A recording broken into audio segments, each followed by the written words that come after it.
Y a días de que se publique la convocatoria para seleccionar a los nuevos comisionados del Instituto de Transparencia, Acceso a la Información Pública y Protección de Datos Personales y Rendición de Cuentas de la ciudad, el diputado local Pablo Montes de Oca, del grupo parlamentario del PAN, señaló que este nuevo proceso podría violar los derechos de algunos de los 70 aspirantes que respondieron a la convocatoria anterior, por lo que de realizarse una nueva selección, esta podría resolverse en tribunales. El legislador puntualizó que, aun cuando se trate de un proceso totalmente transparente, se podría alargar la selección para un órgano que es necesario tener en operación lo antes posible.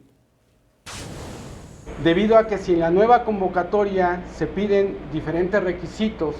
a la convocatoria de diciembre de 2017, los aspirantes se les estaría violando el artículo 14 constitucional, el cual aplica la retroactividad de la ley. En ese sentido, es por eso que nosotros como Partido Acción Nacional insistimos e insistiremos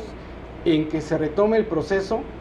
y que lo que se tenga que hacer en la Comisión de Transparencia sea un adendum a la convocatoria anterior.